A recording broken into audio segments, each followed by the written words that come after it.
আমি হাসানাত আব্দুল্লাহ নিশ্চিত করছি আপনাদেরকে প্রত্যেকটা পয়সা, প্রত্যেকটা দায়িত্ব একটা আমানত, আপনারা আমাদেরকে ভালোবেসে দায়িত্ব দিয়েছেন এবং প্রত্যেকটা পয়সার হিসাব আপনারা পাবেন।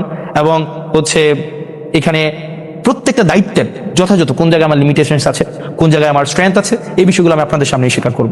সেটার জন্য আমার কোনো মাফিয়াকে ধরার দরকার নাই, সেটার জন্য আমার কোনো মিডিয়া মাফিয়ার উপর আমার ভর দেওয়ার কোনো প্রয়োজন নাই। জনগণই আমার প্রমোটর, জনগণই আমার ক্রিটিক, জনগণই আমার দিন শেষে আমার প্রোটেক্টর।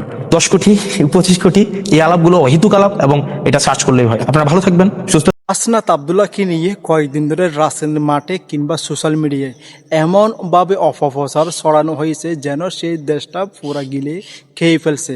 আসলে একটা জিনিস কি জানে, চিল্লাতে পারেন কিন্তু চিল্লালে কিন্তু আপনি যে সত্যিকারের নেতা সেটা কোনোদিন প্রমাণ হয় না। আপনাদের লুটফট বাহানি সেটা ইতিমধ্যে হাসনাত আব্দুল্লাহ প্রমাণ করে দিয়েছে।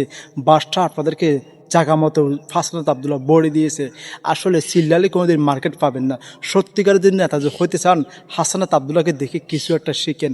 হাসনাত আব্দুল্লাহর মতো কয়জন নেতা হিসাব দিতে পারছেন যারা নাকি চেতনা ব্যবসা করেন, যারা কিনা এই দেশের মালিক ভাবেন, এই দেশের মালিক ভেবে তোমরা তো নিজেদের স্বার্থের জন্য রাজনীতি করতেছো, সেটা আমরা বুঝি। তোমরা কয়জন নেতা আজ পর্যন্ত হাসনাত আব্দুল্লাহর মতো ফাট টু ফাট বাই হিসাব দিতে পারছো? কয়জন নেতার কথা কমেন্ট বক্সে জানাতে পারবেন?